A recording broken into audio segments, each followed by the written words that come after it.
Phone तो है ही आजकल सबसे बड़ी बीमारी। पहले चिट्ठी का रहता था, तो जब तक क्रोध आए चिट्ठी लिखी जाएगी, जब तक मायके में पहुंचेगी तब तक यहाँ सब रफा दफा हो जाएगा। लेकिन आज क्या है, आज तो फोन है महाराज, अभी गुस्सा आया तुरंत फोन घुमाया, तुरंत कार्यवाही शुरू। तो सबसे बड़ी बीमारी तो यही है। लेकिन इसके बिना काम भी नहीं चल सकता। हर एक वस्तु का सदुपयोग होता है और हर एक वस्तु का दुरुपयोग भी होता है। आजकल की माताएं क्या समझाती हैं, आज जाना कल रहना और परसों लेकर के निकल लेना। और उससे भी ज्यादा अगर कोई समस्या हो, कोई कुछ कहे तो हम तो है ही, कोर्ट कचहरी है ही, लेकर के दौड़ेंगे। और जब 3-4 साल में जीवन बर्बाद हो जाता, समाप्त हो जाता, घर गृहस्थी समाप्त हो जाती है। आना है वहीं पर, कहीं दूसरी जगह नहीं जाना, आना वहीं पर। लेकिन जब सब समाप्त हो जाएगा, सब बर्बाद हो जाएगा, तब आएंगे।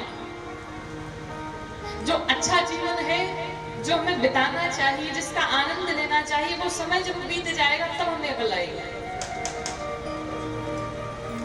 इसलिए हर एक माँ से इस व्यासपीठ से निवेदन करेंगे कि जो शिक्षा आप अपनी कन्या को प्रदान कर रही हैं, आप विचार करिए, अगर ऐसी ही शिक्षा लेकर के कोई आपकी बहू घर में अगर आ जाती है और वो आपका आदर सम्मान सत्कार नहीं करती है, फिर क्या, फिर आपको बुरा लगता है, फिर आपको ठीक नहीं लगता। क्यों नहीं लगता भाई? आप अपनी बिटिया को शिक्षा दे करके किसी घर तो विदा कर रहे हो, और वही जब दूसरे की बेटी आकर के आपके घर में वही कार्य करती है तो आपको बुरा लगने लगता है। जैसा बोओगे वैसा पाओगे। जो आप कर रहे वही आपको मिलेगा। लेकिन नहीं, ऐसा कदापि नहीं करना चाहिए। शिक्षा देनी चाहिए, अच्छी शिक्षा देनी चाहिए। पहले माताएं शिक्षा देती थी कि माने दुलारी मेरा कहना,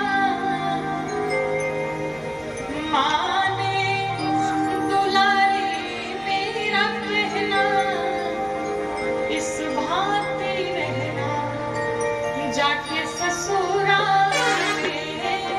माने दुलारी मेरा कहना, इस भांति रहना जाके ससुराल में। माने दुलारी मेरा कहना, इस भांति रहना जाके ससुराल में। सब कुछ पड़ेगा तुझे सहना, और कुछ मत कहना जाके ससुराल में। सब कुछ पड़ेगा तुझे सहना, और कुछ मत कहना जाके ससुराल में। माने दुलारी मेरा कहना, इस भांति रहना जाके ससुराल में।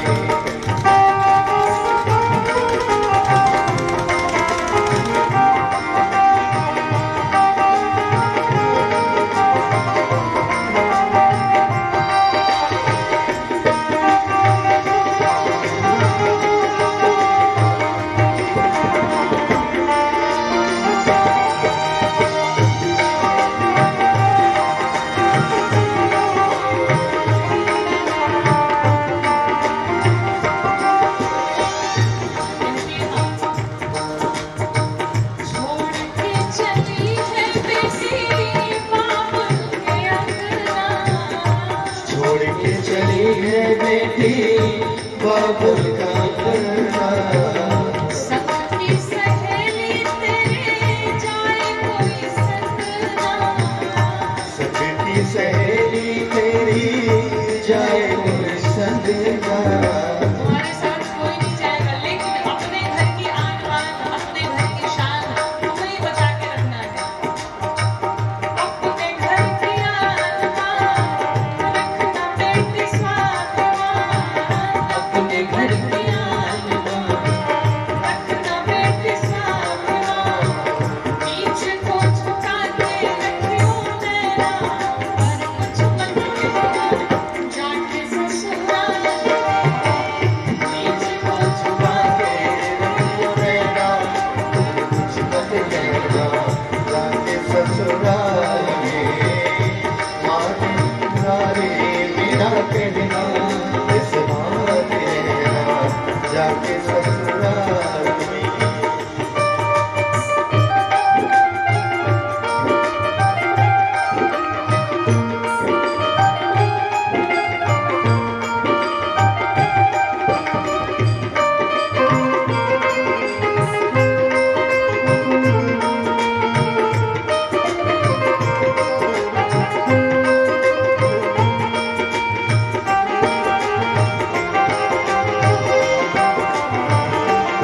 अपने सासू जी को मानना, पिता के समान अपने ससुर जी को जानना, पिता के समान अपने ससुर जी को मानना, जेठानी का आदर करना, देवरानी से प्यार करना, जेठानी का आदर करना, देवरानी से प्यार करना, इन्हीं को समझना अपनी बहना, इस भांति रहना जाके ससुराल में, इन्हीं को समझना अपनी कहना इस भाभी रहना जाके ससुराल में, मानिए दुलारे मेरा कहना इस भाभी रहना जाके ससुराल में।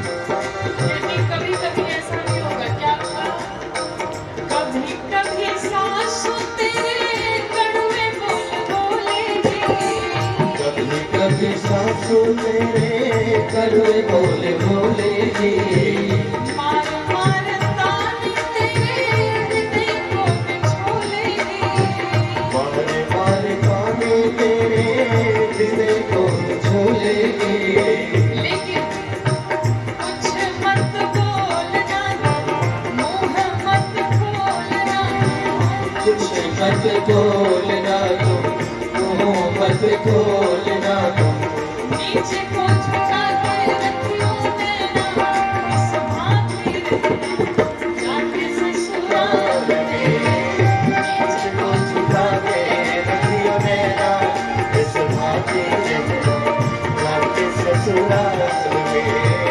मानिए दुलारे मेरा कहना इस भांति रहना जाके ससुराल में।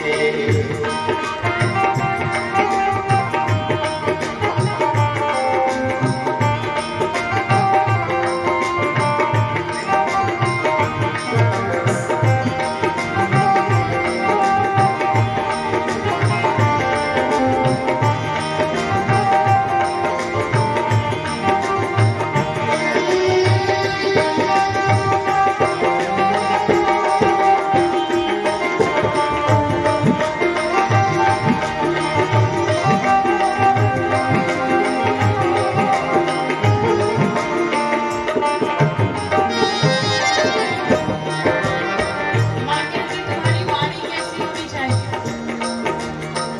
कंठ श्री कंठ तेरा कोयल के समान होए, कंठ श्री कंठ तेरा कोयल के समान होए, होठों की लाली तेरी मधुर मुस्कान होए, होठों पे लाली तेरी मधुर मुस्कान होवे, भलाई की विद्या तेरी नेकी की धनिया तेरी, भलाई की विद्या तेरी नेकी की दुनिया तेरी, लज्जा है बेटी मेरा कहना, इस भांति रहना जाके ससुराल में लज्जा बेटे मेरा कहना इस भांति रहना जाके ससुराल में, मानिए दुलारी मेरा कहना इस भांति रहना जाके ससुराल में,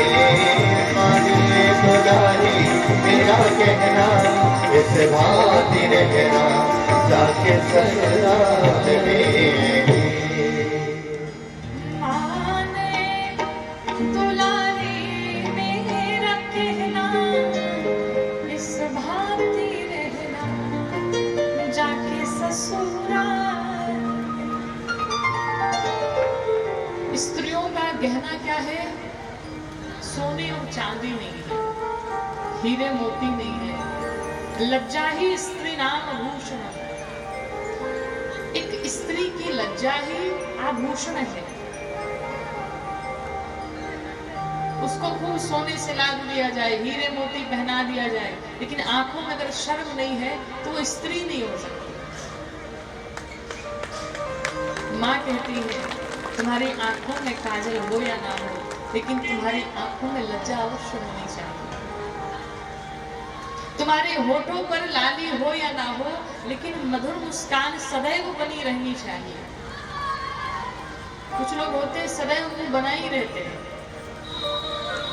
बाहर से आदमी अच्छा खासा है, मुंह देखते ही मूड डिस्टर्ब हो जाए, आदत में रहती है। वो पैदा ही मुंह बनाए होते हो, चाहे कुछ भी कह लो मुंह खोल के हंस नहीं सकते महाराज। लज्जा होनी चाहिए, तुम्हारी वाणी मधुर होनी चाहिए। कोई कितना भी क्रोधित हो, लेकिन तुम्हारी वाणी को सुनने के पश्चात उसका क्रोध समाप्त हो जाए। एक स्त्री की ये लक्षण बताएगा। मैना मैया माँ भवानी से कहती, देवी मैं जानती हूँ आप जगत की जगदम्बा है, जननी है, माँ है, लेकिन इस जन्म में आप हमारी बिटिया हैं, हमारी कन्या है, और एक माँ होने के नाते हम भी आपको यही शिक्षा देंगे। क्या कि करे हो सदा संग कर पाद पूजा,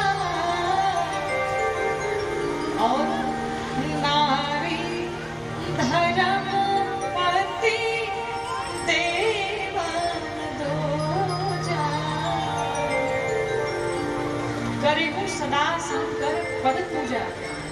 भवानी आप सदैव भगवान शंकर के चरणों से प्रेम करिएगा। पूजा करने का अर्थ क्या है? क्या रोज सुबह उठ करके पतिदेव को आरती धूप दिखाएं? आरती धूप अगर दिखाते हैं तो बड़ी अच्छी बात है, लेकिन ज्येष्ठ की पूजा करने का अर्थ है अपने ज्येष्ठ के वचनों से प्रेम करना। मैना मैया याद दिलाना चाहती कि जो पूर्व जन्म में आपने गलती की कि आपने अपने भगवान की बात नहीं मानी, भवानी उस गलती को दोबारा न दोहराइए, उनसे पूछ करके हर कार्य करिएगा। ये स्त्रियों का धर्म है, एक ही धर्म एक व्रत नेमा, काय वचन मन पति पद प्रेम, ये स्त्रियों का धर्म है। मैना मैया ने माँ भवानी को शिक्षा दी और शिक्षा दे करके माँ को विदा किया। भगवान शंकर के साथ माँ भवानी विदा हुई। कल कथा में भगवान के श्रृंगार का हमने वर्णन किया। भगवान शंकर का अद्भुत श्रृंगार था, लेकिन विनोदवश हमने जो भी श्रृंगार का वर्णन किया, लेकिन भगवान शंकर का श्रृंगार जो भी हुआ सबके पीछे एक न एक कारण था। ऐसे ही भगवान ने सिर्फ श्रृंगार धारण किया था। भगवान ने सर्पों को जटाओं का मुकुट बना लिया, जटाओं का ही मुकुट बनाया। क्यों बनाया? इस मन से प्रचुर मात्रा में सिर से बाल निकले हैं, जिनकी कोई गिनती नहीं है। उसी प्रकार से इस मन से भी प्रचुर मात्रा में अनेक विचार निकलते हैं। भगवान शंकर ने उन अनेक विचारों को ही समेट लिया, उसे ही जटाओं का मुकुट कहते हैं। उन विचारों का समेटना ही जटाओं का मुकुट बनाता है। भगवान ने उसमें सर्प धारण किया। कारण क्या था? सर्प क्यों धारण किया? भगवान कहते हैं देखो सर्प क्या है? साक्षात काल है। काल व्याल मुख ग्रास त्रास निर्णास है तवे। हम जितने भी लोग हैं, जितने समस्त मनुष्य जाति अजगर के मुख में बैठे हुए हैं। अजगर का एक बड़ा सा मुख उसने फैलाया हुआ है, और उस अजगर के मुख में हम और आप बैठे हैं। सुरक्षित कब तक है? जब तक उस अजगर ने अपना मुंह बंद ना किया। और जैसे मुंह बंद हुआ हम लोग काल के मुख में चले गए। भगवान कहते हैं कि इस काल को हमने इसलिए माथे पर धारण किया, कहते हैं कि जगत में बसो लेकिन जगत में फंसो नहीं। बसना अवश्य है, विवाह भी करना है, सब करना है, लेकिन उसमें फंसने की आवश्यकता नहीं है। ये बात सदैव ध्यान में रखना चाहिए कि हमारे सिर पर दिन रात काल मंडरा रहा है, कब इस जीवन का अंतिम क्षण आ जाए जाए कोई ठिकाना नहीं, कुछ पता नहीं। इसलिए हमने काल को धारण किया। भगवान ने कंठ में विष धारण किया। कल भी हमने निवेदन किया था कि भगवान ने विष को धारण किया लेकिन भीतर नहीं ले गए। क्यों? अगर भीतर ले जाएंगे तो उसका परिणाम अच्छा नहीं होगा, दुष्परिणाम होगा, उसका हित नहीं होगा। उसी प्रकार से समाज में भी अनेक प्रकार के विषय हैं। अगर लोगों की बातें सुनते चलेंगे तो फिर महाराज परेशान हो जाएंगे। आप अच्छा करें तो लोग आपको कहेंगे, आप बुरा करें तो कहेंगे। आप अगर पूजा करें तो लोग कहेंगे बड़ा भगत बनता चलता है, पूजा ना करें तो लोग कहेंगे बड़ा नास्तिक है। किसी भी प्रकार से लोग आपको चलने नहीं देंगे। जिस प्रकार से एक पिता और पुत्र जा रहे थे घोड़े को लेकर, तो पैदल पैदल चले जा रहे थे। गांव के समीप आए, लोगों ने देखा, कहा देखो देखो कैसे पागल जा रहे हैं, बताओ घोड़ा रखे फिर भी पैदल चले जा रहे हैं। तो पिता ने कहा एक काम करो, तुम बैठ जाओ। तो पुत्र बैठ गया। अब कुछ दूर जब आगे गए तो फिर लोगों ने देखा, क्या कहा, बताओ कैसा समय आ गया है। पुत्र घोड़े पर सवार है और बूढ़ा पिता पैदल चला जा रहा है। चलो भाई, पुत्र उतर गया। अब पिताजी को बिठाया, अब पिताजी चले जा रहे हैं। फिर लोगों ने देखा, कहा बताओ कैसा समय आ गया है। बाप बैठा है, बेटवा अकेले चला जा रहा है पैदल पैदल। अब दोनों बैठ गए। फिर जब दोनों साथ ही गए, फिर लोगों ने कहा बताओ कैसा समय आ गया। उस बेचारे घोड़े को दोनों बाप बेटे एक ही साथ सवार हो गए। तो महाराज, कहने वालों का किसी ने मुख नहीं रोक रखा है। ये कहने वाले तो कहते ही रहेंगे। और हमें चिंता क्या होती है, चार लोग क्या कहेंगे। क्या कहते हैं, चार लोग देखेंगे तो क्या कहेंगे। और महाराज, ये चार लोग बड़े खतरनाक होते हैं। जीवन भर हम इसी चिंता में मरे जाते हैं कि चार लोग देखेंगे तो क्या कहेंगे, और यही चार लोग ले जाकर के शमशान तक पहुंचा देते हैं। बड़े खतरनाक। महाराज, चार लोग की चिंता छोड़िए, भगवान पर विश्वास रखिए और अपना कर्म करते रहिए, लोगों पर ध्यान न दीजिए। भगवान ने विष धारण किया, भगवान ने बागंबर धारण किया। क्यों? कहते हैं कि याद रखो, हमें सीख देते हैं कि ये जो बाघ है ये कभी जंगल का शेर हुआ, जंगल का राजा हुआ करता था। इसकी एक दहाड़ पर सारे पशु पक्षी भयभीत हो जाया करते। लेकिन आज एक ऐसा समय आया है, इस बाघंबर को हमने खाल बना करके धारण कर लिया, इसकी खाल को हमने धारण कर लिया। अर्थात आज आपकी सत्ता है, कल आपकी सत्ता नहीं रहेगी। आज आपकी सत्ता है तो जितना दहाड़ लीजिए, लेकिन सदैव आपकी सत्ता नहीं रहने वाली है। आज आप हैं, कल कोई और होगा। इसलिए महाराज, घमंड किसी बात का नहीं करना। सबका समय आता है। भगवान ने भस्म धारण किया। क्या कारण था? एक बार की बात है, भगवान शंकर बैठे हुए थे, तो नीचे कुछ लोग शव लेकर के जा रहे थे। एक मृतक व्यक्ति को लेकर के जा रहे थे। लोग राम नाम सत्य है, राम नाम सत्य है, तुम्हें चले जा रहे। भगवान शंकर ने देखा, कहा अरे ये तो मेरे प्रभु का नाम ले रहे हैं, चलो हम इसमें शामिल हो जाते हैं। भगवान शंकर भी उस शव यात्रा में शामिल हो गए। राम नाम सत्य है, राम नाम सत्य है। सब पहुंचे घाट पे। जब घाट पे सारी क्रियाएं पूर्ण कर ली गई, मुखाग्नि दे दी गई, कुछ लोग किनारे आए। एक ने कहा, ये बताओ तुम्हें कब पता चला ये मर गया? कहा महाराज क्या बताएं, इसको भी आज ही मरना था, संडे के दिन नहीं मर सकता था। अब बताओ, संडे के दिन ये नहीं मर सकता था, हमें छुट्टी लेनी पड़ी, पैसा कटे जाएगा हमारा। चलो, दूसरे ने तो महाराज हद ही कर दी। क्या कहा? जब दूसरे वाले से किसी ने पूछा, भाई तुम्हें कब पता चला कि ये मर गया? तो दूसरे वाले ने कहा, महाराज भैया क्या बताएं, ये तो मर गया, हमें जाना था बिजली का बिल भरने के लिए, अब बताओ 2 दिन बाद जाऊंगा, जो पेनाल्टी लगी इसका बाप देगा? भगवान शंकर बगल में खड़े होकर के सुन रहे थे। बताओ, जो कह रहे थे कि राम का नाम ही सत्य है, अभी अभी सब कहते हैं कोई दुकान में लग गया, ग्राहक आए होंगे, कोई कहता है बिजली का बिल भरने जाना है, कोई कुछ, सब अपने में लग गए। मतलब ये सब मिथ्या था, सब झूठ था। कहने के लिए सिर्फ था कि राम का नाम ही सत्य है। भगवान शंकर जब दौड़े भागे उस शव के पास गए, देखा तो शव जल चुका था, राख बन गई थी। भगवान शंकर ने कहा कोई बात नहीं, संसार वालों ने तुम्हें छोड़ दिया, लेकिन ये शंकर तुम्हें वचन देता है कि मैं तुम्हें अपने शरीर में धारण करूंगा। और भगवान शंकर ने उस भस्म को ही अपने शरीर में धारण किया। भगवान ने इसलिए भस्म धारण किया। भगवान ने बैल पर सवार होकर के आए। क्यों आए? बैल क्या है? धर्म का प्रतीक है। बैल धर्म का प्रतीक है। बैल पर सवार हुए और भगवान धर्म पर विराजमान होकर के धर्म पूर्वक विवाह करने जा रहे हैं, इसलिए बैल पर सवार हुए। लेकिन उनका मुख उल्टा क्यों था? पूंछ पकड़ करके बैठे थे भगवान शंकर, उल्टा। बैल का मुख इधर तो बाबा का मुख इधर, ऐसा क्यों?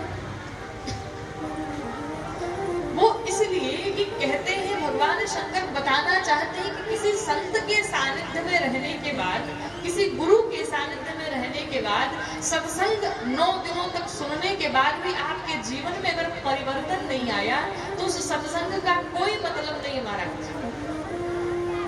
आप 9 दिनों तक यहाँ बैठ करके ये कथा सुने और 9 दिन कथा विश्राम हो गई, आपने 3-3 घंटे रोज कथा सुनी, लेकिन इस 9 दिनों की कथा में अगर आपने जीवन में एक भी शब्द नहीं उतारा तो उस कथा सुनने का कोई फल आपको नहीं मिलने वाला है।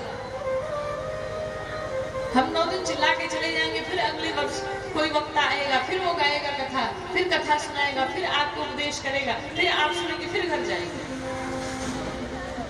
जीवन बीत जाएगा, कुछ होने जाने वाला नहीं। लेकिन सत्संग में तभी बैठने का फल मिलता है कि सत्संग में जो बातें हमें बताई जा रही है, हर बातें नहीं, हर बातें हम अपने जीवन में धारण नहीं कर सकते, लेकिन इन 9 दिनों में अगर एक भी बात आपने अपने जीवन में उतारी तो आपके जीवन की दशा बदल जाएगी। भगवान का हर श्रृंगार, सब श्रृंगार के पीछे कोई ना कोई कारण है। भगवान शंकर माँ भवानी के साथ में कैलाश पहुंचे। कैलाश पर्वत पर पहुंचे जाने के पश्चात अब जितने देवता थे सभी त्रस्त हैं। क्यों? ताड़कासुर परेशान कर रहा है। बाबा ने सोचा ये सारे देवता मिलकर के स्वार्थवश मेरा विवाह कराए, इसलिए इतना जल्दी पुत्र भी नहीं होगा। कहते हैं कुछ काल बीत गए, कोई संतान नहीं हुई बाबा की। सारे देवता हाथ जोड़िए, सरकार कृपा करिए। और तभी तब जन्मे हो खड़ा बदन कुमारा, असुर समय जगी मारा। तब जन्मे हो खड़े बदन कुमारा, तारक असुर समय जगी मारा।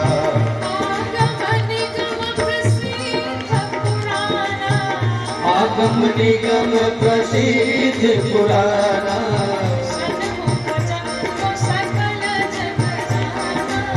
सन्मुख जन्म सकल जग जाना।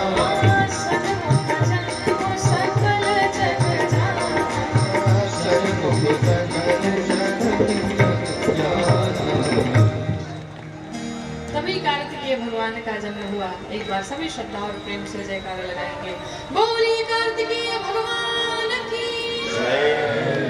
कार्तिकेय भगवान का प्राकट्य हुआ। कार्तिकेय भगवान ने दुष्ट राक्षस ताड़कासुर का वध किया, सभी देवताओं को मुक्त किया।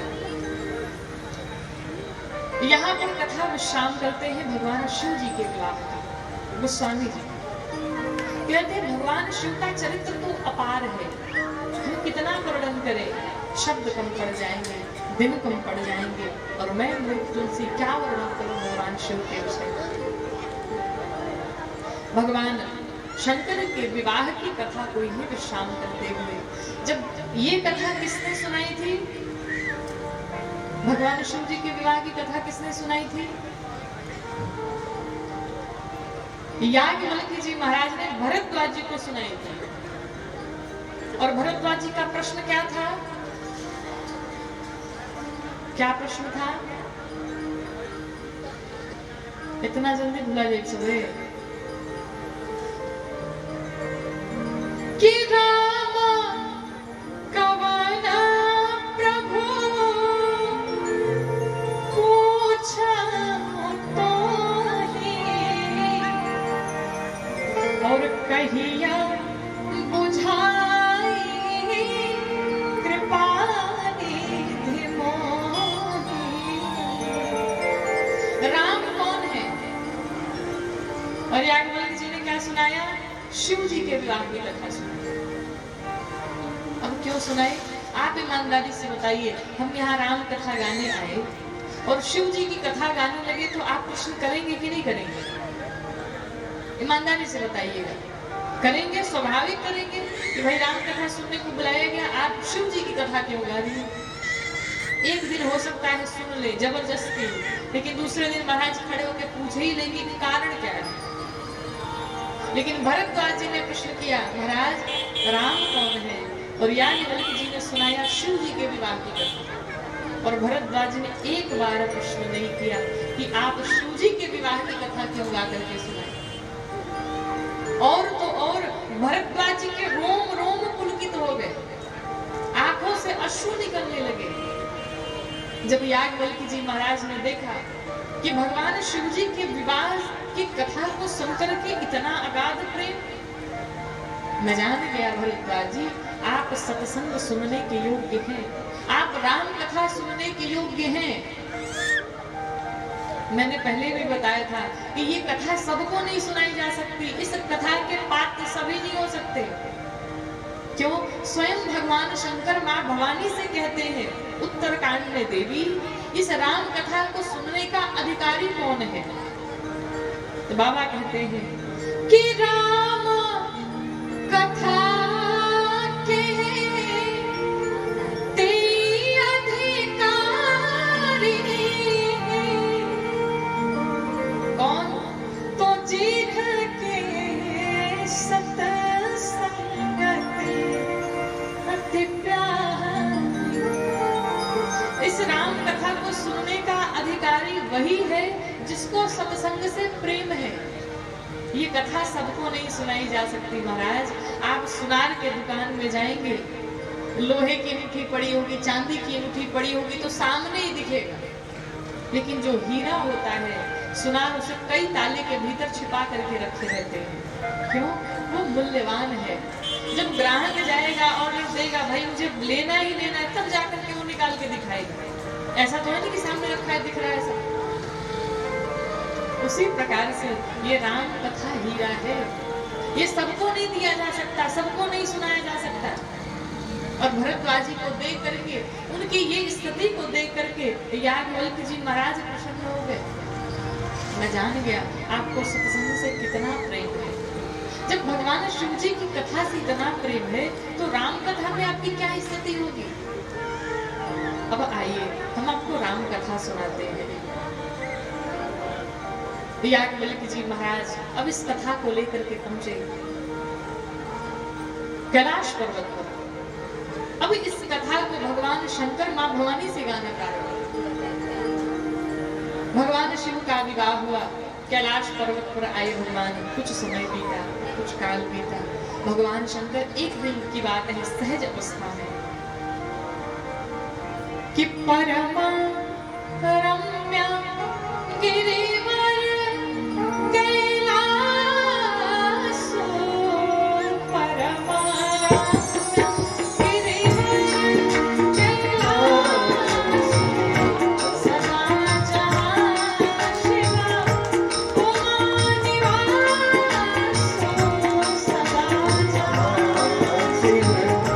उमा निवासु तेहि गिर पर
की बात है, भगवान शंकर अपने सहजावस्था में आए। कैलाश पर्वत पर एक बरगद के पेड़ के नीचे बाघंबर बिछाया और बैठ गए शांत मुद्रा में। जब माँ भवानी ने देखा कि आज बाबा बड़े प्रसन्न दिखाई पड़ रहे हैं और यही वो समय है जब चल करके अपने प्रश्नों का उत्तर ले लिया जाए। माँ का जो पूर्व जन्म में भ्रम था वो भ्रम अभी भी बना हुआ।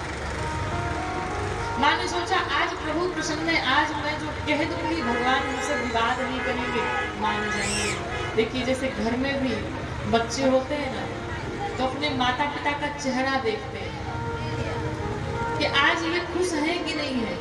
अगर खुश है तो अपनी बात कह दो, अगर 50 मांगना है तो 100 मिल जाएगा। अगर खुश है तो, अगर नहीं खुश है महाराज पैसा कहाँ से मिलेगा, 2 थप्पड़ लग जाएगा। बच्चे भी चेहरा देखते हैं, उसी प्रकार से आज माँ भी भगवान का चेहरा देख रही है। माँ ने विचार किया आज बाबा बड़े प्रसन्न हैं, क्यों न चल के अपना प्रश्न पूछ लिया जाए। और जैसे ही माँ भवानी चली, बाबा ने देखा माँ भवानी को प्रसन्न हो गए। क्यों?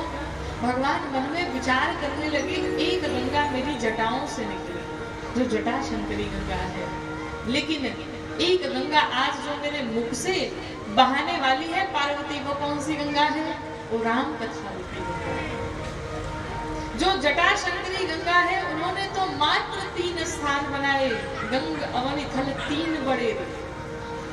लेकिन जो पार्वती मेरे मुख से राम कथा रूपी गंगा बहाने वाली है महाराज, ये तो समस्त विश्व का कल्याण करने वाली है।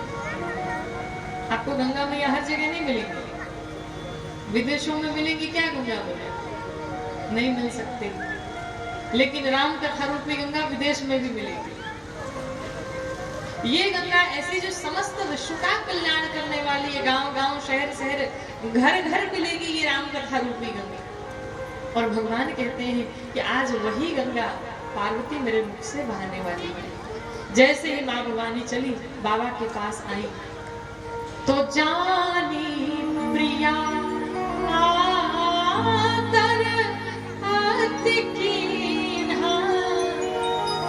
अपनी प्रिया जान करके आज भगवान शंकर ने अपने वाम भाग में आसन दिया मैया को। और वाम भाग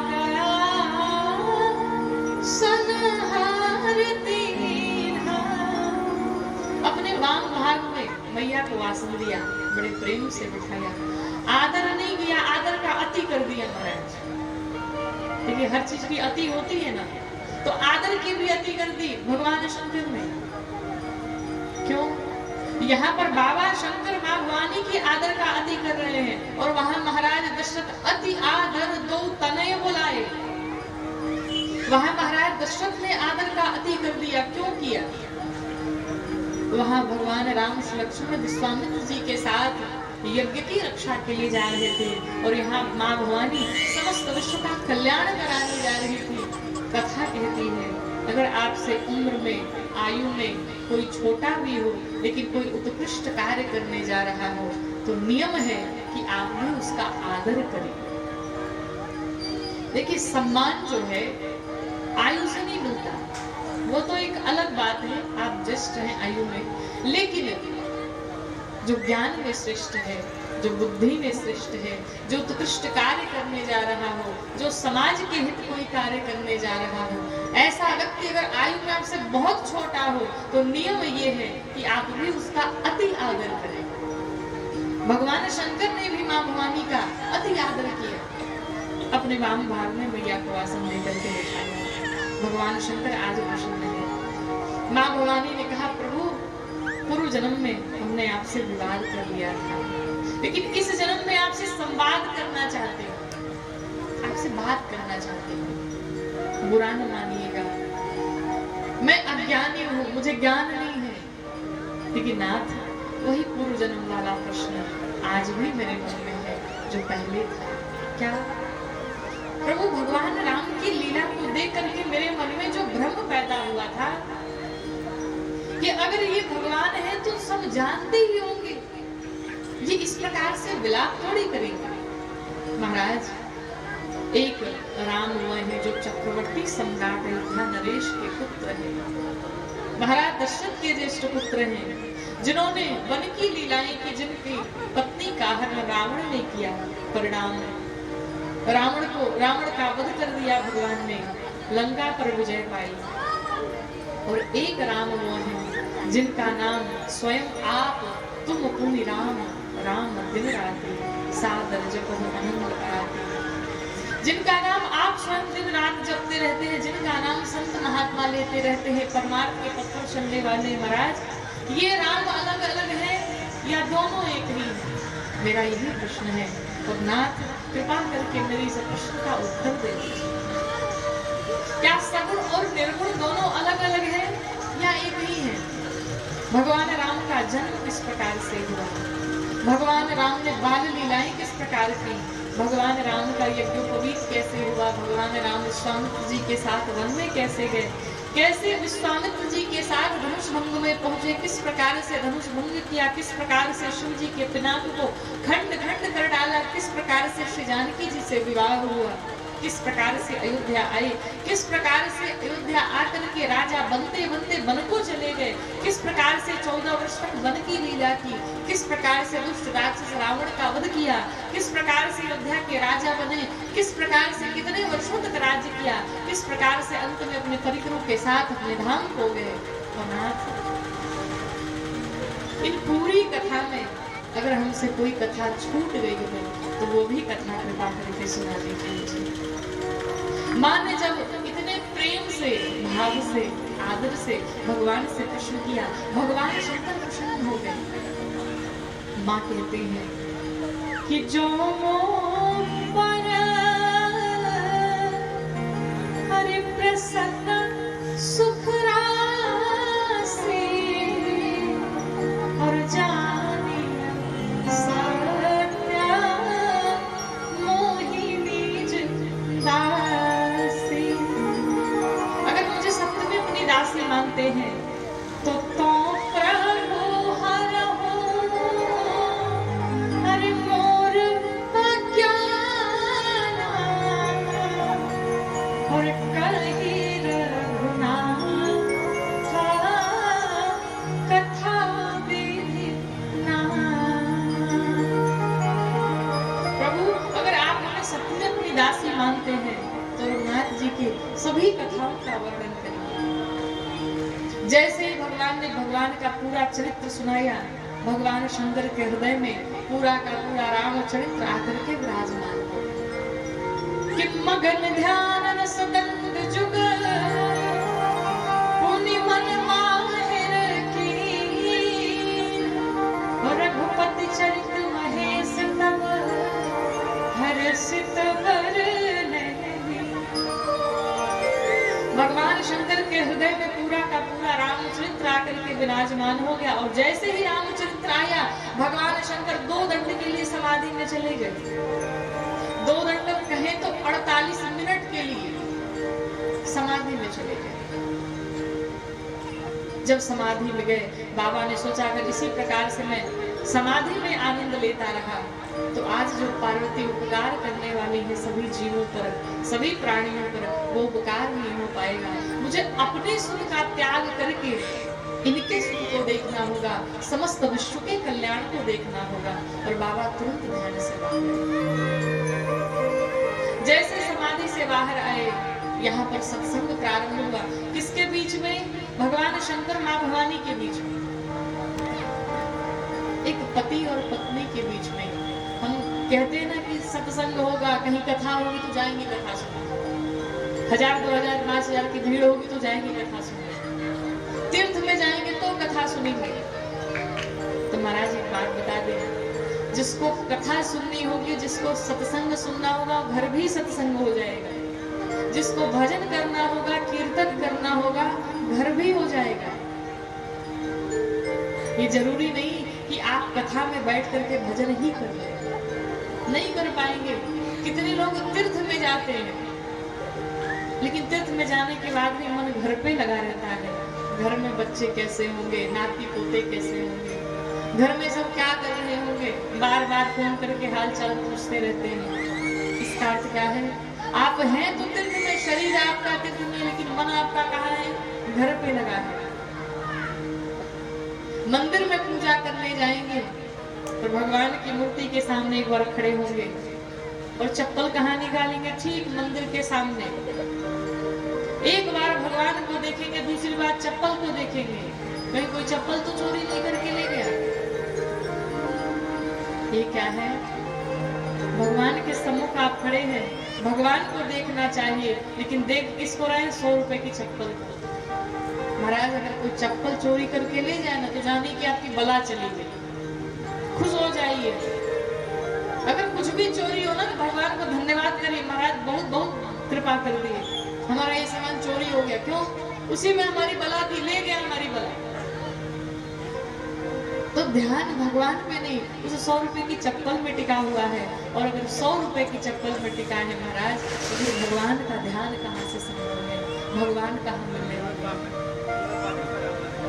भजन का कोई समय नहीं होता, कोई समय नहीं है।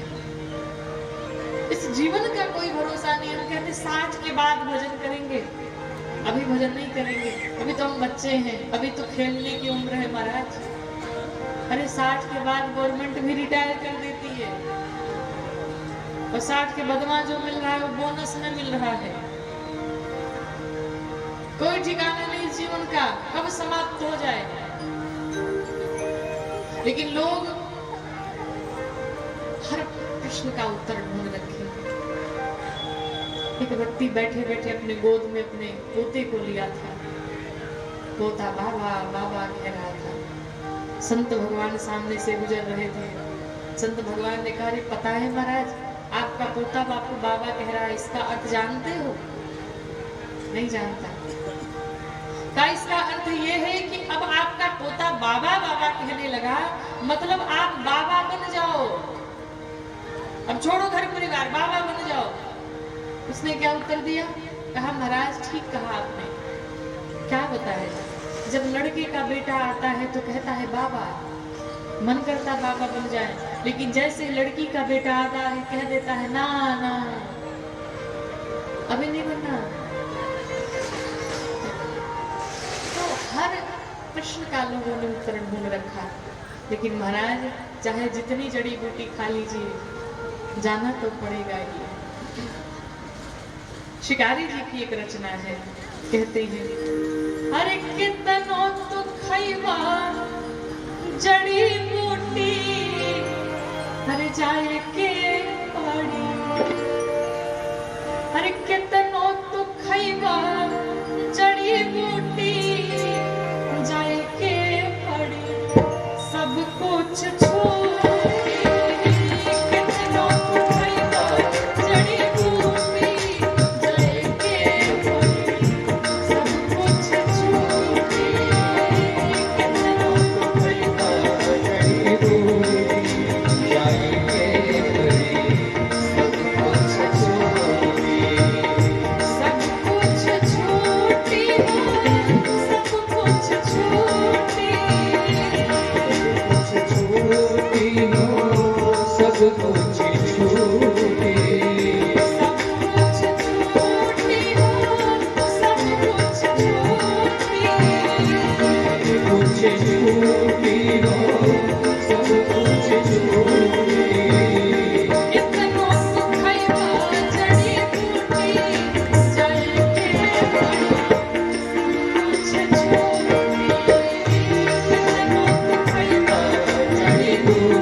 जड़ी बूटी जाई के पड़ी सब कुछ छोड़ी। और कितनो तू खइबा जड़ी बूटी लेकिन जाए के पड़ी सब कुछ छोड़ी। और एक राम नाम भी ऐसा धन है कि राम धन के केहू नाही लूटी जाए के पड़ी सब कुछ छोड़ी। इसलिए इस राम नाम के धन को कमाया जाए। जितना जीवन बचा है अब भी समय है। अगर अब भी हम जागृत हो गए, अब भी जग गए तो भी समय है। इस राम के धन को इकट्ठा कर लिया जाए। इस धन के साथ साथ उस धन को भी इकट्ठा किया जाए जिस धन को लेकर के हमें वहां जाना है। भगवान शंकर जब माँ की बातें सुने, ध्यान से बाहर आए और जैसे ध्यान से बाहर आए सबसे पहले मंगलाचरण किया। मेरे साथ में सभी गाएंगे कि मंगल भवन या मंगल हारी, मंगल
बाबा कहते हैं देवी आपने जो मेरे ऊपर उपकार किया ये उपकार आज तक किसी ने नहीं किया। क्या उपकार क्या किया? बाबा ने कहा कि पूछे ओ रघुपति ये कथा प्रसंगा। आपने भगवान रघुनाथ जी की कथा के प्रसंगों को पूछा। ये प्रसंग कैसा, ये कथा कैसी? तो सकल लोक जग पावन गंगा,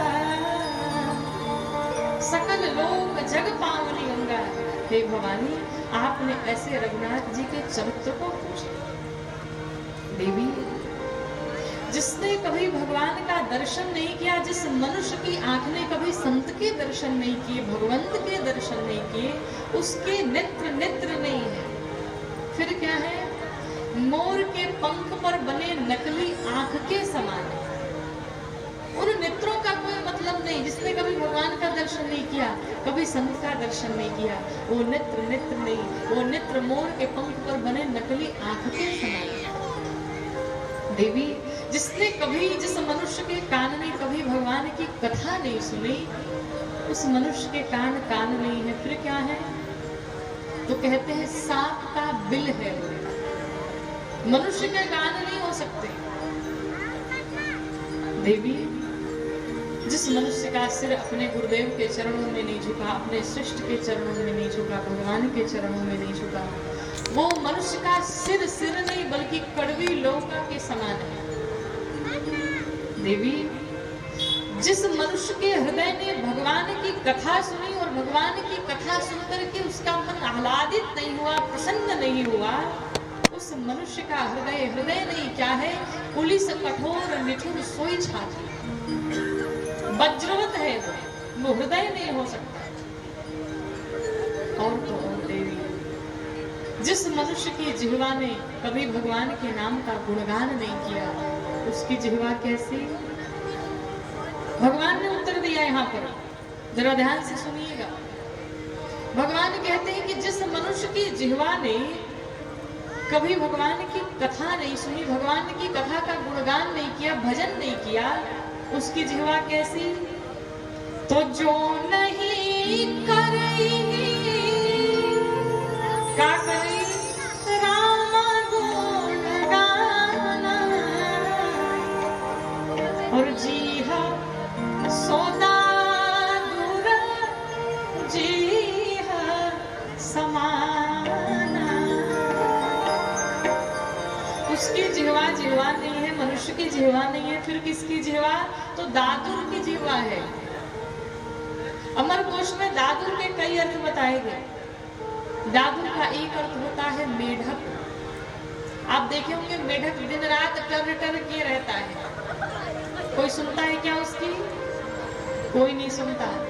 अगर आप भी ऐसे ही भगवान के नाम का अगर गुणगान नहीं करेंगे तो आप भी घर में बैठे बैठे महाराज चिल्लाते रहिए, कोई सुनने वाला नहीं है। और दूसरा चमगादड़, चमगादड़ की जिह्वा। चमगादड़ को आप देखे होंगे उल्टा लटका रहता है। क्यों? वो जिस मुख से भोजन करता है उसी मुख से क्षय भी करता है, अर्थात मल मूत्र का त्याग भी वो मुख से ही करता है। इसलिए उस मनुष्य की जिह्वा चमगादड़ की जिह्वा। अब आप निर्णय कर लीजिए कि आपकी चमगादड़ वाली है कि मनुष्य वाली है। भजन गाएंगे तो उन्हें कहना न पड़े कि आप भी गाइए। भाई, जिसकी मनुष्य वाली होगी वो खुद गाने लगेगा और जिसकी चमगादड़ वाली होगी वो मुख बंद करके बैठा होगा। गाइए क्या? अरे यह जीवन है दिन चार, कहिए जिह्वा से कि यह जीवन है दिन चार, दीवाने मन रहा मोह जो। यह जीवन है दिन चार, दीवाने मन रहा मोह जो। यह जीवन है दिन चार, दीवाने मन रहा मोह जो। यह जीवन है दिन चार, दीवाने नाम भजो हरि नाम भजो, नाम भजो हरि नाम भजो। जीवन है दिन चार, दीवाने बने राम भजो। यह जीवन है दिन चार, दीवाने बने राम भजो।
शिकाया को रोज सजाए कर सुगंधित तेल लगावे सकल सुगंधित तेल लगाए लेकिन एक दिन कभी होगी ये चल कर राम दीवाने मन राम राम भजो कभी होगी चल कर करे राम दीवाने बने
ये जीवन सिर्फ 4 दिन का है, इसलिए भगवान का भजन कर लिया जाए। ये अवसर बार बार नहीं मिलने वाला। भगवान शंकर कहते जिस मनुष्य की जिह्वा ने भगवान के नाम का गुणगान नहीं किया, उसकी जिह्वा मनुष्य की जिह्वा नहीं बल्कि जादूर के समान है। भगवान शंकर कहते देवी आपका सभी प्रश्न मुझे बहुत अच्छा लगा, आनंद आया, लेकिन एक जो आपने प्रश्न किया, क्या कि सगुण और निर्गुण दोनों अलग अलग है? तो देवी ये प्रश्न वही कर सकता है जो मूर्ख हो, अज्ञानी हो, जिसने कभी गुरु का सानिध्य न पाया हो।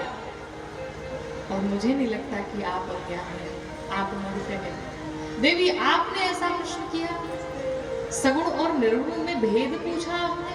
देवी कि सगुण ही अगुण ही हर नहीं कछु भेदा, गावहि मुनि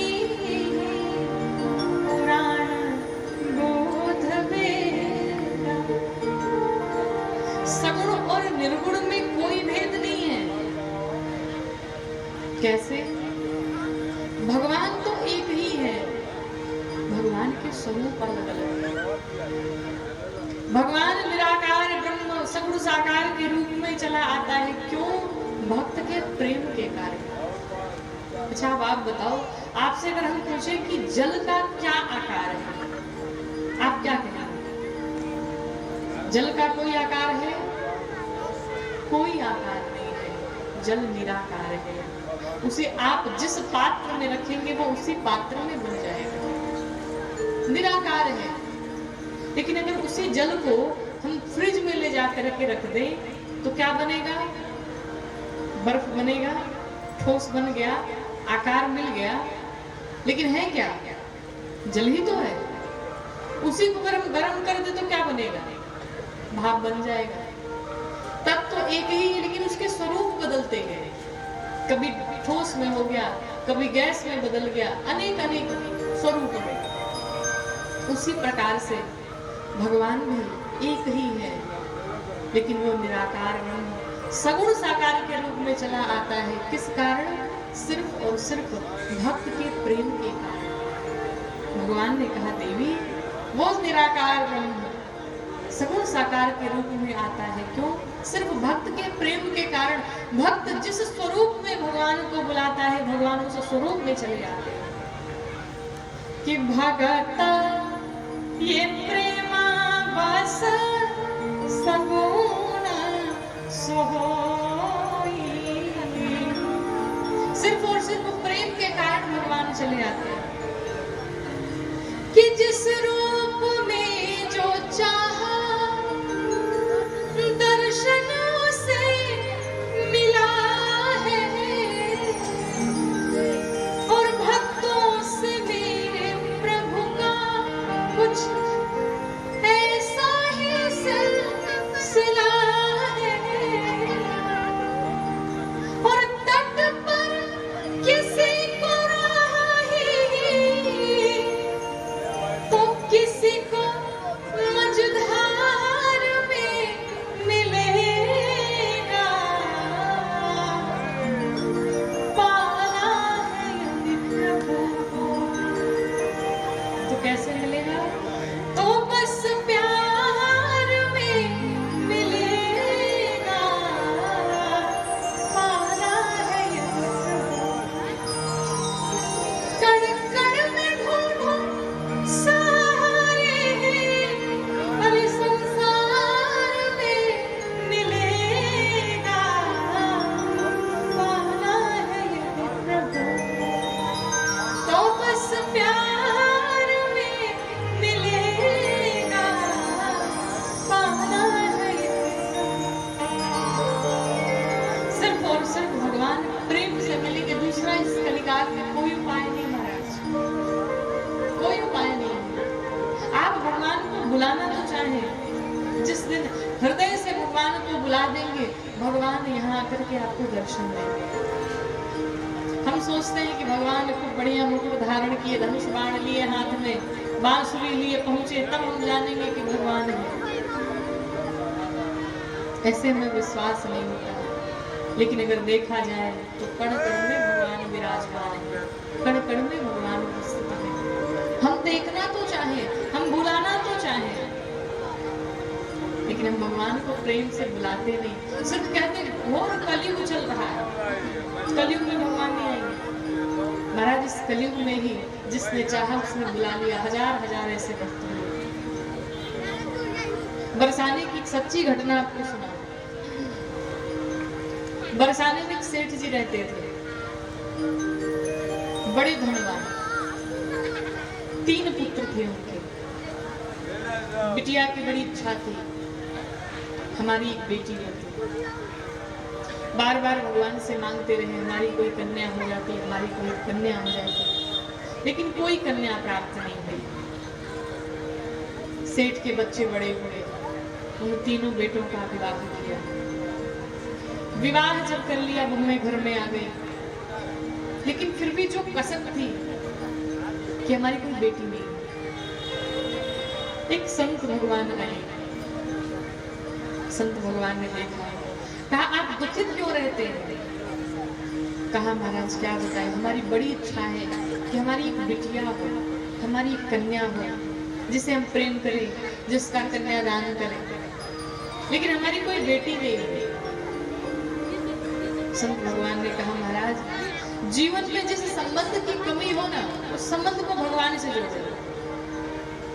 अगर आपके पास पुत्र नहीं है तो आप ठाकुर जी को ही अपना पुत्र बना लो।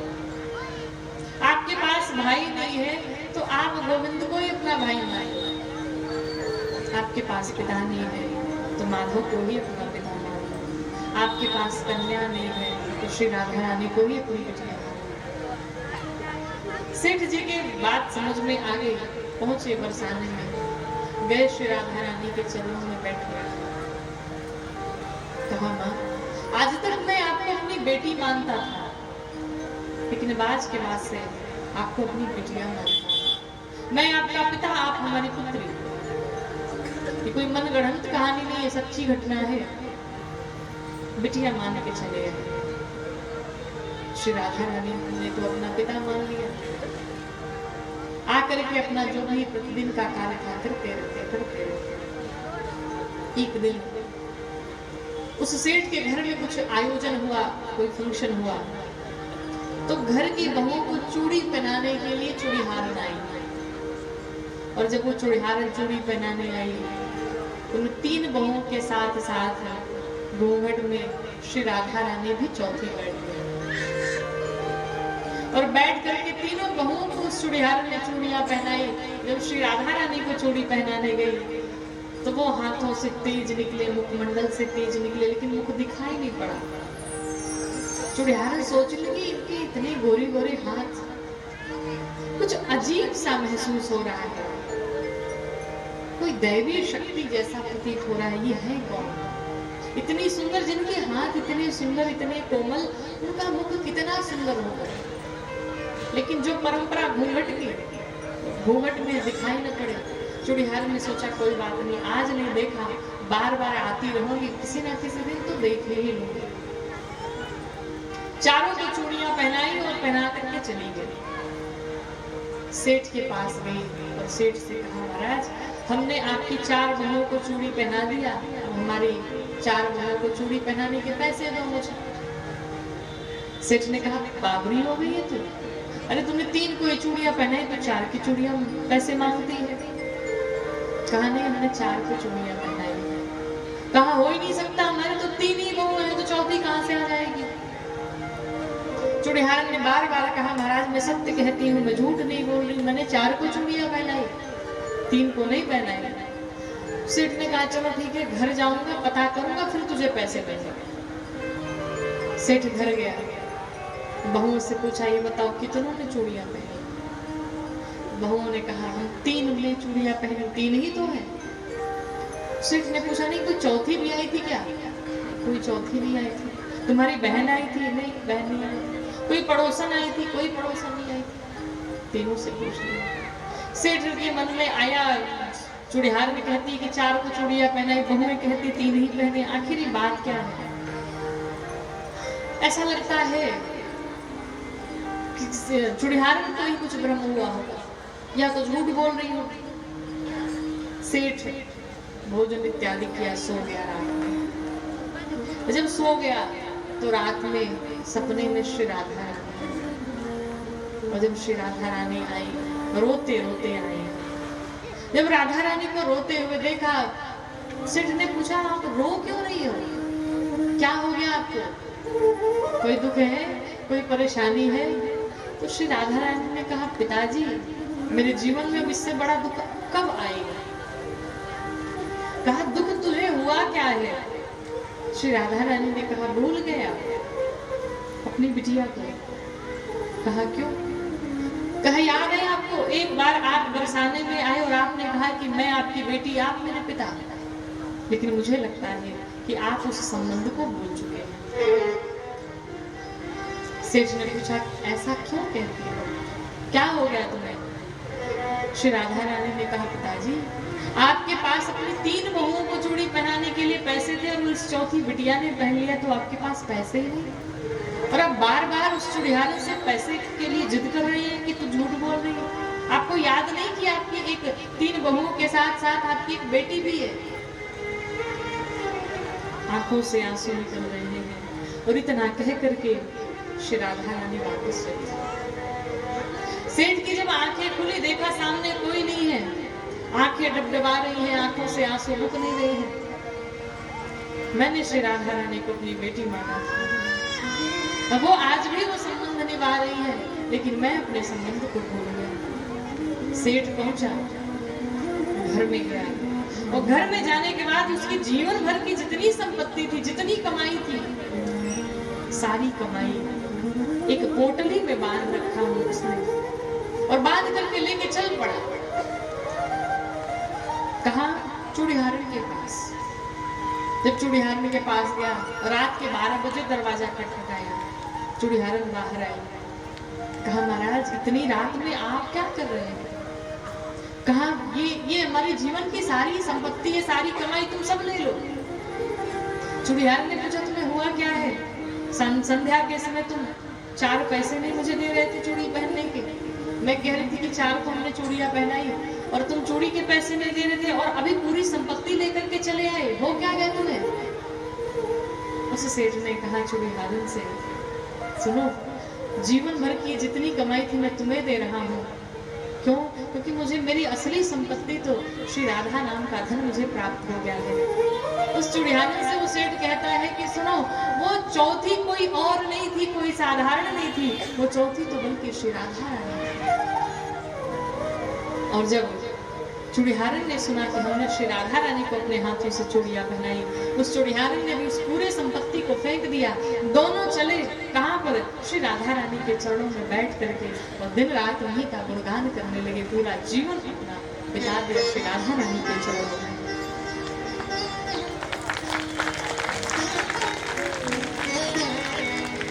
तो महाराज भगवान अपना संबंध बड़ी ईमानदारी से निभाते हैं। एक बार आप उनसे संबंध निभा करके देखिए, लेकिन हम और आप अपना संबंध नहीं निभा पाते। हम पारिवारिक संबंध तो निभा ही नहीं पाते, भगवान से कहा निभाएंगे। लेकिन यकीन मानिए कि आप अगर ईमानदारी से भगवान के प्रति ईमानदार रहते हैं, अपने संबंध का निर्वहन करते हैं, तो भगवान कभी पीछे नहीं हटने वाले। आप ईमानदारी से उनके साथ में रहिए। ये तो बहाना है कि कलयुग चल रहा है, भगवान नहीं मिलेंगे, भगवान नहीं आएंगे। क्यों नहीं आएंगे? प्रत्येक जीव में, प्रत्येक प्राणी में भगवान का दर्शन करिए, भगवान आपको अवश्य मिल जाएंगे। गोस्वामी तुलसीदास जी महाराज चले जा रहे थे, तो रास्ते में एक गाय दिखी। तो जाते समय एक व्यक्ति ने गोस्वामी जी से कहा महाराज आगे मत जाना, एक गाय है वो सबको मारते चल रही है, गौ मैया, कहीं आपको भी न मार दे। तो गोस्वामी जी चलते चले गए। जब आगे बढ़े तो गौ माता मिल गई रास्ते में। गोस्वामी जी ने देखा तो लगे भागने, और जब लगे दौड़ने, गौ मैया लगी दौड़ाने, और दौड़ाते दौड़ाते गोस्वामी जी को सिंह लगा ही दिया। गोस्वामी जी गिर पड़े। तो जिस बच्चे ने गोस्वामी जी से कहा था कि आप आगे जा रहे हैं, खतरा है, क्योंकि गौ मैया कुछ ऐसे हो गई जो सबको मारते चल रही है। जब गोस्वामी जी गिर पड़े भूमि पर, उन्हें चोट लग गई, तो उन्होंने मन में विचार किया, भगवान से कहा कि बताओ, हमने लिख दिया किसी राम मैं सब जग जानी, करहूं प्रणाम जोड़ जुग पानी। ये बात तो गलत है कि प्रत्येक जीव में भगवान है। बताओ, अगर गौ माता में भगवान होते तो मैंने क्या बिगाड़ा था जो गौ मैया ने हमें मार डाला। तो एक व्यक्ति आया और गोस्वामी जी से कहा, महाराज, जो आपने लिखा किसी राम मैं सब जग जानी, करहूं प्रणाम जोड़ जुग पानी, जिस प्रकार से आप मन में सोच रहे हैं कि गौ माता में भगवान हो, उसी प्रकार से जो वो छोटा सा बालक मिला था, जिस बालक ने आपसे कहा था कि आगे मत जाना, लेकिन आपको विश्वास नहीं हुआ। अगर आपने उस बालक में भगवान को जाना होता और ये विचार किया होता कि वो बालक नहीं, वो भगवान ही कह रहे हैं कि आगे मत जाना, तो आज आपकी ये स्थिति नहीं हुई होती। तो महाराज, आपके देखने का नजरिया है, आपकी दृष्टि बदल जाए तो ये पूरी सृष्टि बदली दिखाई पड़ेगी। सब देखने का फेर है। आप अपनी दृष्टि बदलो, सृष्टि आपको बदली दिखाई पड़ेगी। आपकी दृष्टि में अगर दोष है तो पूरी दुनिया आपको दोषी दिखाई पड़ेगी। आपकी दृष्टि में अगर दोष नहीं है तो पूरी दुनिया में सब में अच्छाई ही अच्छाई दिखेगी, किसी में बुराई दिखेगी नहीं, सब आपको अच्छे दिखेंगे। लेकिन अगर आपने बुरा देखने का ठेका ले रखा है सब में, तो फिर भाई आप क्या हो जाए। आप अगर चाहें तो भगवान इस कलिकाल में भी आएंगे। रामकृष्ण परमहंस जी भी कहते हैं कि इसी कलयुग में, इसी कलिकाल में मनुष्य अगर चाहे तो मात्र 3 दिन के भीतर भगवान दर्शन देंगे, मात्र 3 दिन के भीतर। लेकिन अगर आप बुलाना चाहें तो हम बुलाना नहीं चाहते, हम सोचते हैं कि भगवान नहीं आएंगे। तो कलयुग चल रहा है, इस कलयुग में कितने प्रमाण दिए आपको, न जाने कितने भक्तों ने चाहा और कितने भक्तों को भगवान के दर्शन हुए। बुलाना चाहो, हृदय से जिस दिन आपने बुला दिया, भगवान अवश्य आएंगे, बिल्कुल आएंगे। लेकिन वो तड़प, वो पुकार, वो श्रद्धा, वो विश्वास होना चाहिए आपकी आवाज में, आपकी पुकार में। लेकिन वो नहीं होता और फिर हम भगवान को दोष देते, कलयुग को दोष देते। अरे आप बताइए, बार बार आप कलयुग को दोष देते हैं। घोर कलयुग चल रहा है, घोर कलयुग नहीं चल रहा है। कलयुग है, कली प्रथम चरण है, अभी कलयुग का प्रथम चरण चल रहा है, अभी घोर कलयुग नहीं है। और बताइए, त्रेता में रावण का इतना आतंक था कि कोई पूजा नहीं कर पाता था भगवान का। कथा सुनना तो बड़ी दूर की बात है। और इस कलयुग में तो जगह जगह, गांव गांव, शहर शहर, देश विदेश में कथाएं हो रही है। अब आप ईमानदारी से बताइए कि त्रेता बढ़िया कि अपना कलयुग बढ़िया? कलयुग बढ़िया है, लेकिन फिर भी हम कहते हैं कलयुग, घोर कलयुग चल रहा है। महाराज, आपकी दृष्टि का नजरिया है कि घोर कलयुग चल रहा है। अपने कलयुग जैसा कुछ नहीं है। और अक्सर ऐसा ही होता है, हमारे पास जो होता है हमें अच्छा नहीं लगता, हमें जो प्राप्त है वो अच्छा नहीं लगता। दूसरे के पास जो है वही अच्छा लगता है, चाहे कुछ भी हो। हमारे पास जो वस्तु नहीं है और जो वस्तु हमारे पास उपलब्ध है उसमें हमें आनंद नहीं है, दूसरे की चीज आनंद देती है, दूसरे की चीज हमें पसंद आती है। इसे दृष्टि तो बदला जाए। एक विश्वास रखिए कि अगर हम भगवान को बुला रहे हैं तो भगवान अवश्य आएंगे। वो बस तड़प होनी चाहिए, वो ललक होनी चाहिए, वो श्रद्धा होनी चाहिए, वो विश्वास होना चाहिए, वो पुकार होनी चाहिए, वो दृढ़ता होना चाहिए, वो निश्चय होना चाहिए। जिस प्रकार हम जब गुरु जी घर पे आते हैं तो खूब बढ़िया साफ सफाई करते हैं घर आंगन की। क्यों करते हैं? क्योंकि गुरु जी आ रहे हैं। सारे बर्तन स्वच्छ करते हैं, बिस्तर नए नए लगाते हैं, गुरु जी आ रहे हैं। जब गुरु जी के आने के लिए कितनी व्यवस्था की जा रही है, इतना ध्यान रखना पड़ रहा है, तो क्या भगवान को बुलाने के लिए भी इस आंगन की सफाई नहीं करनी पड़ेगी? दर्पण में जब धूल जम जाती है तो चेहरा दिखाई पड़ता है क्या? नहीं दिखाई पड़ता। और जैसे धूल हटती है चेहरा साफ दिखाई पड़ता है। उसी प्रकार से इस हृदय रूपी आंगन में धूल इकट्ठा हुई है। और जब तक वो धूल कैसी है, द्वेष रूपी, कपट रूपी, ईर्ष्या रूपी, अभिमान रूपी, झूठ रूपी, ये सारी धूल जमा है। और जब ये सारी धूल हटेगी, इसी के ठीक उस पार मेरे रघुनाथ जी हैं, उसी दिन आपको दर्शन प्राप्त होगा। किसी साधक ने गाया कि हमने आंगन नहीं बुहारा, अरे हमने आंगन नहीं बुहारा, तो कैसे आएंगे भगवान, कैसे आएंगे।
भूले गए हम पाया नहीं सहारा हृदय हमारा पिघल न पाया जब देखा तुम किनारा।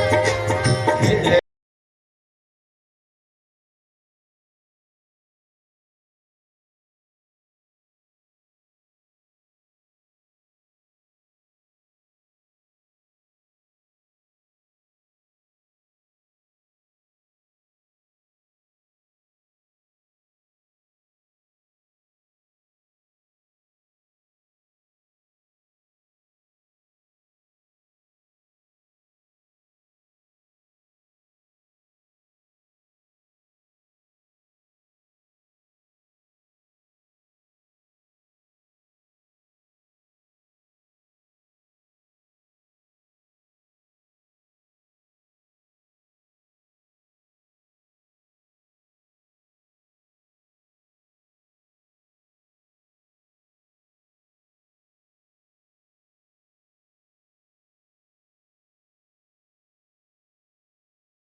सूखी है करुणा की छाया, रुकी है करुणा की छाया सूखी है करुणा की छाया। रुकी है करुणा की छाया कैसे आएंगे भगवान, कैसे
अंतर के पट खोल देख ले, ईश्वर पास मिलेगा।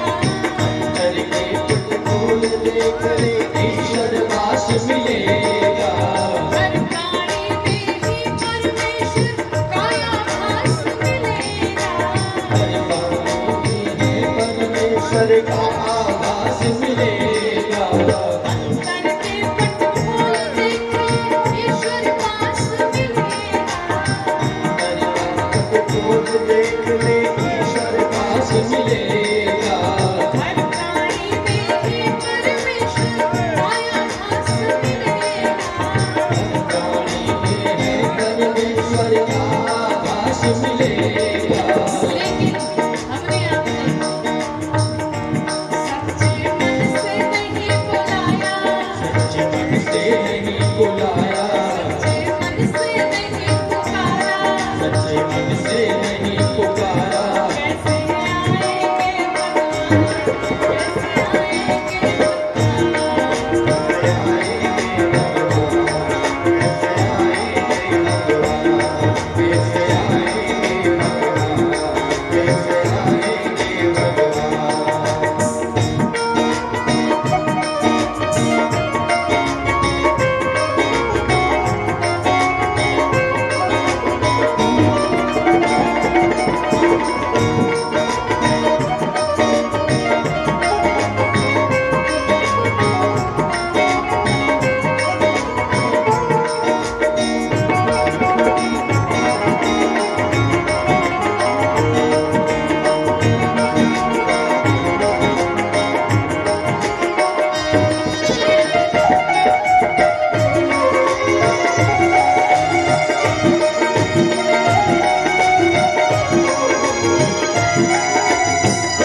भगवान क्यों नहीं आए? भगवान नहीं आए इसलिए कि हम बुलाना नहीं चाहते भगवान को, इसलिए भगवान नहीं आए। भगवान शंकर कहते हैं देवी मेरे प्रभु के विषय में वेद पुराण शेष शारदा जो गाते हैं, क्या कहते हैं कि बिनु पग चले सो नहीं बिनु काना कर बिनु कर्म करे बिनु पग चले सो नहीं बिनु काना कर बिनु कर्म करे विधिमाना। आनंद रहित सकल रस भोगी बिनु मारे भक्ता बड़ जोगी। आनंद रहित सकल रस भोगी बिनु मारे भक्ता बड़ जोगी। तन बिनु परस नयन बिनु देखा ग्रहण घाण बिनु वासय शेषा।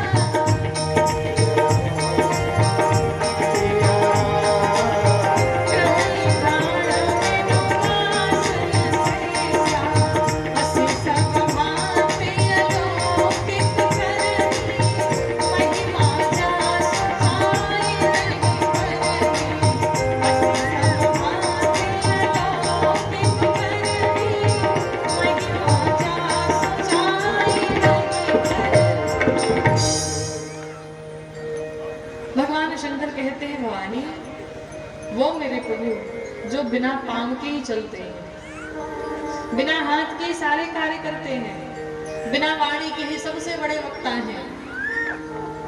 काशी मरत जंत अवलोकी। देवी सब कहते हैं, आपने भी सुना होगा कि काशी जी में मरने वाले जीव की बात छोड़ी कि जंतु भी अगर मर जाए तो उसे भी मोक्ष की प्राप्ति हो जाती है। ऐसा है? क्यों होता है ऐसा? ये काशी जी की महिमा नहीं है, ये मेरे प्रभु श्री राम के नाम की महिमा है। भगवान श्री राम ने शंकर जी की एक ड्यूटी लगाई। क्या कहा? कहा प्रभु काशी जी में मरने वाले एक जीव नहीं, जंतु भी, अगर मच्छर मक्खी भी मर जाए तो भी आपको उसे मुक्त करना है। अब भगवान शंकर सोचे कि भाई कब किस गली में कौन सा मच्छर मर जाए, मक्खी मर जाए, कहां कहां घूमते चलेंगे। तो संत भगवान ऐसा कहते हैं कि काशी का हर कंकड़ शंकर है। भगवान कंकड़ के वेश में बन गए, प्रत्येक स्थान पर, जगह जगह पर, जब जो जहां मरेगा उसके कान में राम का मंत्र दूंगा, उसे मुक्त कर दूंगा।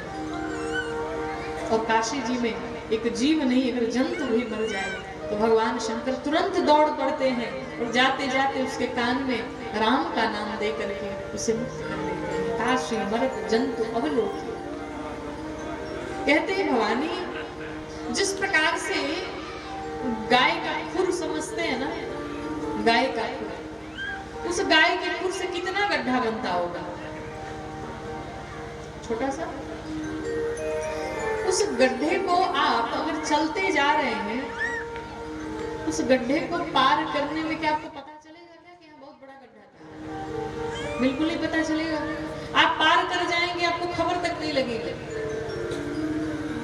भगवान शंकर भवानी से कहते हैं, देवी, जिस प्रकार से गौ के खुर का जितना गड्ढा होता है, व्यक्ति बात बात पर उसे पार कर जाता है, उसी प्रकार से जो मेरे प्रभु के नाम का आश्रय लेकर के जीता है, वो भी इस भव सागर को गौ के खुर के जितने गड्ढे के समान पार कर जाता है, उसे पता तक नहीं चलता।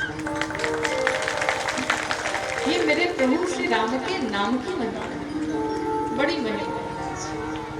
माँ भवानी ने कहा, प्रभु भगवान अवतार क्यों लेते हैं, कारण क्या है, कथाएं क्या है? भगवान शंकर कहते हैं कि हरि अनंत हरि, हरि कथा अनंत। भगवान अनंत, भगवान की कथाएं अनंत, भगवान के विषय में कुछ कहा नहीं जा सकता। अनेकों कथाएं हैं, मैं कितनी कथाएं आपको सुनाऊं।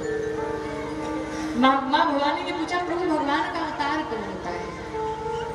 तो भगवान कहते हैं कि जब जब हो ही धर्म के हानि, जब जब धर्म की हानि होती है, तब तब निबाढ़ ही असुर अधमय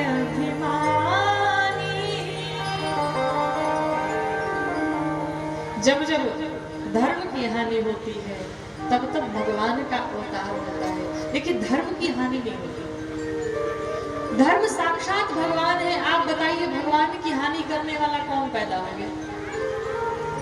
भगवान की हानि नहीं होती। अंतर क्या है? जब धर्म के ऊपर अधर्म बढ़ जाता है तो धर्म छोटा लगने लगता है। इसीलिए लिखा गया कि जब जब धर्म की हानि होती है, तब तक भगवान का अवतार होता है। और अब आप ये ना समझिएगा कि भगवान दुष्ट राक्षसों के लिए अवतार लेते हैं, नहीं, कभी नहीं। वो स्वामी जी कहते हैं कि हर हो कृपा निधि सजन पीरा, हर हो कृपा निधि सज्जन पीरा, अर्थात अपने भक्तों के भय का हरण करने के लिए, सज्जनों की पीड़ा को समाप्त करने के लिए भगवान का अवतार होता है, ना कि राक्षसों के लिए। अच्छा, जितने राक्षस हैं सबकी मृत्यु भगवान के हाथ हुई। कारण जानते हैं? कि जितने राक्षस थे, बड़े बड़े महात्मा विमलात्मा करोड़ों जन्म तक तपस्या करते हैं, भगवान के दर्शन नहीं मिलते। लेकिन दुष्ट राक्षसों को सबसे पहले दर्शन मिलते भगवान के, और तो और भगवान के हाथों मुक्ति पा लेते महाराज। क्यों? देखिए, भगवान कहते भाई कुभाई अनख आलसहु नाम जपत मंगल दिशि दसहु। आप प्रेम से लीजिए, बिना प्रेम से लीजिए, भाव से लीजिए, बिना भाव, सोते जागते उठते बैठते खाते पीते चलते फिरते, चाहे जैसे लीजिए, लेकिन नाम लेना है। ये जितने राक्षस थे भगवान को अपना दुश्मन मानते, भगवान को अपना शत्रु मानते, और दुश्मन मानने के कारण ही दिन रात जपते रहते, राम को कैसे मारूंगा। रावण कहता था राम आएगा मारूंगा उसे, बनवासी है, राम आएगा मारूंगा उसे। से, कितनी विधियां अपनाऊं, किसको भेजूं, किसको मारने के लिए भेजूं। कंस था दिन रात कहता था कृष्ण को मारूंगा, कृष्ण को मारूंगा, घासुर भेजा, बकासुर भेजा, कितनों राक्षसों को भेजा मारने के लिए, क्यों कृष्ण को मारूंगा। और दिन रात दिमाग में यही चलता था कि कौन सी रणनीति बनाए, कौन सा ऐसा उपाय करे कि कृष्ण मर जाए, कौन सा ऐसा उपाय करे कि राम मर जाए, राम पर विजय हो पाए। उसका दिन रात का चिंतन ही भगवान को लाने पर मजबूर कर दिया। दिन रात गोविंद का चिंतन करता रहता, इसलिए भगवान को आना पड़ा। भगवान कहते हैं चाहे जिस प्रकार से भजो, लेकिन तुम्हें भजना है, अब तुम निर्णय ले लो। और भजने के लिए कोई अलग से टाइम भी नहीं बनाना महाराज, कोई अलग से टाइम नहीं। पहले की बड़ी बुजुर्ग माताएं गाती थी क्या, अरे राम ही राम रटन लागे जी भैया, राम ही राम रटन लागे जी भैया, राम ही राम रटन लागे जी भैया, राम ही राम रटन लागे जिया, रटन लागे जी भैया, रटन लागे जी भैया, रटन लागे जिया, रटन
जो जीवन मिला है उसे सार्थक किया जाए।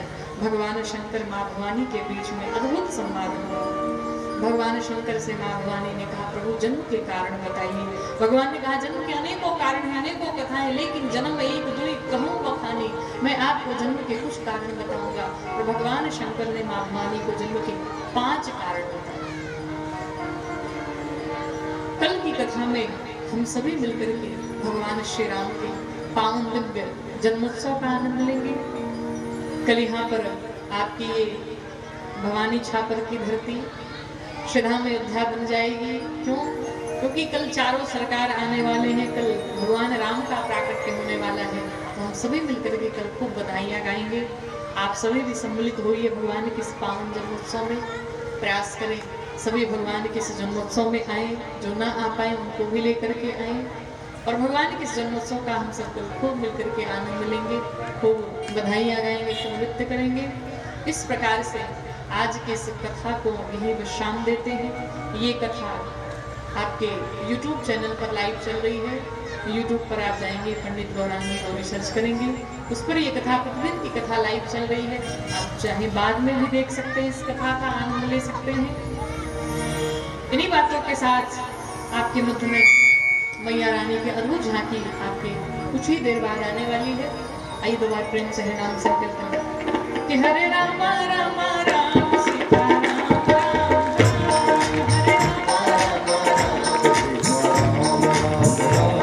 हरे राम राम सीता राम हरे राम राम राम सीता राम राम राम हरे राम राम सीता राम हरे राम राम राम सीता राम राम राम सभी कहेंगे हरे राम सीता राम